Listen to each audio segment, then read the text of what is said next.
পাকিস্তান সীমান্তে 15 কিলোমিটারের মধ্যে সব অবৈধ স্থাপনা গুড়িয়ে দেওয়ার নির্দেশ ভারতের। গাজা ইস্যুতে আবারও কড়া ভাষায় ইসরায়েলের সমালোচনা এরদোগানের। কুয়েতের আকাশে বিস্ফোরণ, ড্রোন ক্ষেপণাস্ত্র ভূপাতিতের দাবি দেশটির সেনাবাহিনী। বাইডেনকে দেখে স্ট্রোক আশঙ্কা, ভয়াবহ অভিজ্ঞতার কথা জানালেন জিল বাইডেন।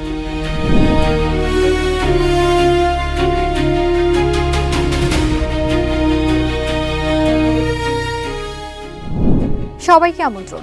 নাগরিক প্রতিদিনের নিয়মিত আয়োজন নাগরিক বিষয় থেকে আপনাদের সাথে আছি আমি ফারজানা নিকিতা। এতক্ষণ শুনছিলেন শিরোনাম, এবারে বিস্তারিত।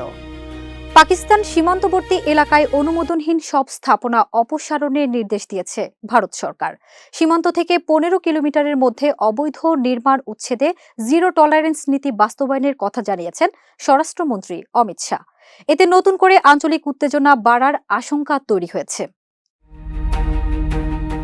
গত বছর ভারত নিয়ন্ত্রিত কাশ্মীরে হামলায় ২৬ জন নিহত হওয়ার পর দুই দেশের মধ্যে তীব্র সামরিক ও কূটনৈতিক উত্তেজনা সৃষ্টি হয়। পাল্টাপাল্টি আকাশ হামলা, ড্রোন হামলা ও গোলাবর্ষণে ৭০ জনের বেশি মানুষের প্রাণহানি ঘটে। তবে ভারতের এই সিদ্ধান্ত নতুন করে আঞ্চলিক উত্তেজনা বাড়াতে পারে বলে আশঙ্কা করা হচ্ছে।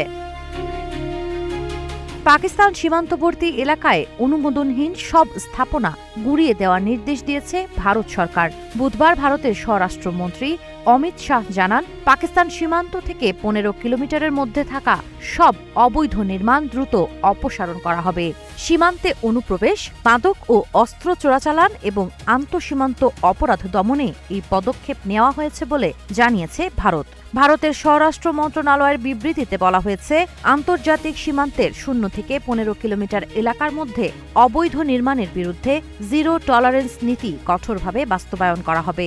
সংশ্লিষ্ট কর্তৃপক্ষকে এসব স্থাপনা দ্রুত চিহ্নিত করে উচ্ছেদের নির্দেশ দেওয়া হয়েছে। রাজস্থান সফরকালে অমিত শাহ সীমান্ত নিরাপত্তা জোরদারে কঠোর অবস্থানের কথা জানান। তিনি সীমান্তরক্ষী বাহিনী ও প্রশাসনকে অনুপ্রবেশ, মাদক পাচার, দখলদারি এবং সন্ত্রাসে অর্থায়ন প্রতিরোধে আরও সক্রিয় হওয়ার নির্দেশ দেন। প্রায় ৩,৩০০ কিলোমিটার দীর্ঘ ভারত পাকিস্তান সীমান্ত বরাবর দুই দেশ বরাবরই একে অপরের বিরুদ্ধে অনুপ্রবেশ ও সশস্ত্র গোষ্ঠীকে সহায়তার অভিযোগ তোলে। সর্বশেষ এই নির্দেশনাকে সেই উত্তেজনার নতুন অধ্যায় হিসেবেই দেখছেন বিশ্লেষকরা। সাবা খান, নাগরিক প্রতিদিন। ঈদুল আজহার দিনে গাজা পরিস্থিতি নিয়ে ফের কড়া মন্তব্য করেছেন তুরস্কের প্রেসিডেন্ট রিসেপ তাইয়েপ এরদোগান। তিনি ইসরায়েলি প্রধানমন্ত্রী বেঞ্জামিন নেতানিয়াহুকে অত্যাচারী শাসক আখ্যা দিয়ে মুসলিম বিশ্বের ঐক্যের আহ্বান জানান। এরদোগান বলেন, গাজার মানবিক সংকট বিশ্ব বিবেককে নাড়া দিচ্ছে এবং আন্তর্জাতিক সম্প্রদায়কে কার্যকর পদক্ষেপ নিতে হবে।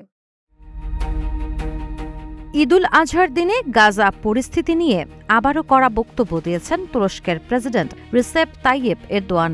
তিনি ইসরায়েলের প্রধানমন্ত্রী বেনিয়ামিন নেতানিয়াহুকে অত্যাচারী শাসক আখ্যা দিয়ে বলেন, গাজায় চলমান আগ্রাসনের বিরুদ্ধে বিশ্বজুড়ে মুসলমানরা একদিন ঐক্যবদ্ধ হবে এবং এর উপযুক্ত জবাব দেবে। বুধবার চামলিজা মসজিদে ঈদুল আজহার শুভেচ্ছা বিনিময়কালে তিনি এ মন্তব্য করেন। গাজাবাসীর প্রতি সংহতি জানিয়ে এরদোয়ান বলেন, গাজার মানুষ গভীর দুঃখ কষ্টের মধ্য দিয়ে ঈদ উদযাপন করছে, আর তাদের এই দুর্ভোগ পুরো মুসলিম বিশ্বের ঈদের আনন্দকে ম্লান করে দিয়েছে। তিনি বলেন, ধর্মীয় উৎসব পারস্পরিক ভালোবাসা, সংহতি ও মানবিক বন্ধনকে শক্তিশালী করার উপলক্ষ হলেও গাজা উপত্যকার বর্তমান পরিস্থিতি মুসলিম বিশ্বের জন্য গভীর বেদনার কারণ হয়ে দাঁড়িয়েছে। একই সঙ্গে তিনি আশা প্রকাশ করেন, আন্তর্জাতিক সম্প্রদায় গাজায় মানবিক সংকট নিরসনে কার্যকর ভূমিকা রাখবে। গাজায় ইসরায়েলের সামরিক অভিযান শুরুর পর থেকেই তুরস্ক অন্যতম কঠোর সমালোচকের ভূমিকা পালন করে আসছে।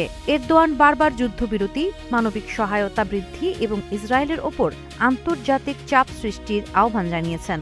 এদিকে তুরস্কের রাষ্ট্রীয় সংবাদ সংস্থা আনাদোলু এজেন্সি জানিয়েছে, মঙ্গলবার এরদোয়ান ইরানের প্রেসিডেন্ট মাসুদ পেজেশকিয়ানের সঙ্গে ফোনে কথা বলেন।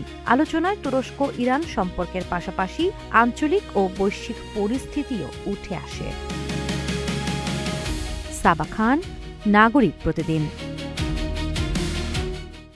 ভোরের নীরবতা ভেঙে কুয়েতের আকাশে একের পর এক বিস্ফোরণের শব্দ। দেশটির দাবি, আকাশ প্রতিরক্ষা ব্যবস্থা সফলভাবে প্রতিহত করেছে শত্রুপক্ষের ড্রোন ও ক্ষেপণাস্ত্র। একই সময়ে ইরান ও যুক্তরাষ্ট্রের পাল্টাপাল্টি হামলায় বাড়ছে উত্তেজনা। বিশ্লেষকদের আশঙ্কা, উপসাগরীয় অঞ্চলে আবারও বড় সংঘাতের দিকে এগুচ্ছে পরিস্থিতি। মধ্যপ্রাচ্যে আবারও যুদ্ধের উত্তাপ। ভোরের নীরবতা ভেঙে কুয়েতের আকাশে একের পর এক বিস্ফোরণের শব্দ, আর এরপরই চাঞ্চল্যকর দাবি দেশটির সেনাবাহিনীর। কুয়েত বলছে তাদের আকাশ প্রতিরক্ষা ব্যবস্থা সফলভাবে শত্রুপক্ষের ক্ষেপণাস্ত্র ও ড্রোন প্রতিহত করেছে। ২৮ মে সকালে দেয়া এক বিবৃতিতে সেনাবাহিনী জানায়, আকাশে শোনা বিস্ফোরণের শব্দ আসলে প্রতিরক্ষা ব্যবস্থার পাল্টা হামলার ফল। তবে এসব হামলা কোথা থেকে চালানো হয়েছে সে বিষয়ে স্পষ্ট কিছু জানানো হয়নি। এরই মধ্যে নতুন করে উত্তেজনা ছড়িয়েছে ইরান ও যুক্তরাষ্ট্রের পাল্টাপাল্টি হামলার ঘটনায়। কুয়েতের সেনাবাহিনীর বক্তব্য আসে ঠিক সেই সময় যখন যুক্তরাষ্ট্র দাবি করেছে হরমুজ প্রণালীতে মার্কিন বাহিনী ও বাণিজ্যিক জাহাজ চলাচলের জন্য হুমকি হয়ে ওঠা ইরানি ড্রোন অভিযানের জবাবে তারা হামলা চালিয়েছে। অন্যদিকে ইরান ও মার্কিন হামলার বিষয়টি নিশ্চিত করেছে তেহরানের দাবি, স্থানীয় সময় ভোর ৪টা ৫০ তারা একটি মার্কিন বিমান ঘাঁটিতে লক্ষ্য করে পাল্টা হামলা চালায়। এর আগে বন্দর আব্বাস বিমানবন্দরের কাছেও মার্কিন হামলার অভিযোগ তোলে ইরান। বিশ্লেষকরা বলছেন, কুয়েতে যুক্তরাষ্ট্রের সামরিক ঘাঁটি থাকায় দেশটি এখন বড় ধরনের নিরাপত্তা ঝুঁকিতে রয়েছে। যদিও কুয়েত সরাসরি ইরানের নাম উল্লেখ করেনি, তবুও পুরো উপসাগরীয় অঞ্চল জুড়ে নতুন করে যুদ্ধের আশঙ্কা বাড়ছে। গত এপ্রিলের যুদ্ধবিরতির পর পরিস্থিতি কিছুটা শান্ত হলেও ইরাক থেকে সৌদি আরব ও কুয়েতমুখী ড্রোন হামলার ঘটনা বারবার উদ্বেগ তৈরি করছে। ফলে মধ্যপ্রাচ্যে আবারও বড় সংঘাতের শঙ্কা দেখছেন অনেকে। ফারজানা নিকিতা, নাগরিক প্রতিদিন। ২০২৪ সালের বহুল আলোচিত প্রেসিডেন্ট বিতর্কে জো বাইডেনের দুর্বল পারফরমেন্স ঘিরে নতুন বিস্ফোরক মন্তব্য করেছেন সাবেক ফার্স্ট লেডি জিল বাইডেন। তার দাবি, বিতর্ক চলাকালে স্বামীর অবস্থা দেখে মনে হয়েছিল তিনি যেন স্ট্রোক করছেন। সেই বিতর্কের পরই ডেমোক্র্যাট শিবিরে বাড়তে থাকে বাইডেনের শারীরিক সক্ষমতা নিয়ে উদ্বেগ। শেষ পর্যন্ত দলীয় চাপের মুখে প্রার্থিতা ছেড়ে কমলা হ্যারিসকে সমর্থন জানান তিনি। ২০২৪ সালের মার্কিন প্রেসিডেন্ট নির্বাচনের সেই বহুল আলোচিত বিতর্ক, যেখানে ডোনাল্ড ট্রাম্পের সামনে বেশ দুর্বল দেখাচ্ছিল জো বাইডেনকে, আর সেই মুহূর্তে সবচেয়ে বেশি ভয় পেয়েছিলেন তার স্ত্রী জিল বাইডেন।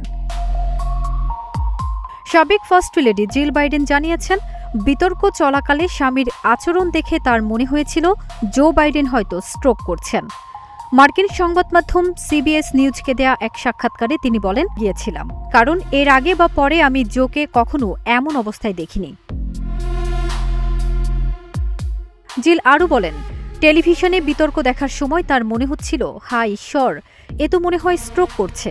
২০২৪ সালের জুনে অনুষ্ঠিত এই প্রেসিডেন্ট বিতর্কে রিপাবলিকান প্রার্থী ডোনাল্ড ট্রাম্পের মুখোমুখি হয়েছিলেন তৎকালীন প্রেসিডেন্ট জো বাইডেন। বিতর্কে তার কণ্ঠস্বর ছিল ভাঙা ও কর্কশ। অনেক সময় তাকে অসংলগ্ন কথাও বলতে দেখা যায়। পরে বাইডেনের প্রচার শিবির জানায় তিনি তখন অসুস্থ ছিলেন। তবে সেই বিতর্কের পর থেকে ডেমোক্র্যাট শিবিরে বাইডেনের শারীরিক ও মানসিক সক্ষমতা নিয়ে উদ্বেগ বাড়তে থাকে। দলের ভেতর থেকেই তার উপর নির্বাচন থেকে সরে দাঁড়ানোর চাপ তৈরি হয়। শেষ পর্যন্ত বাইডেন প্রার্থিতা ছেড়ে দিয়ে তৎকালীন ভাইস প্রেসিডেন্ট কমলা হ্যারিসকে সমর্থন জানান। দীর্ঘ রাজনৈতিক জীবনে সবসময় স্বামীর পাশে থাকা জিল বাইডেনকে জো বাইডেনের অন্যতম প্রভাবশালী পরামর্শক হিসেবে ধরা হয়। বিশ্লেষকদের মতে, নির্বাচন থেকে বাইডেনের সরে দাঁড়ানোর সিদ্ধান্তেও গুরুত্বপূর্ণ ভূমিকা ছিল তার। ফারজানা নিকিতা, নাগরিক প্রতিদিন।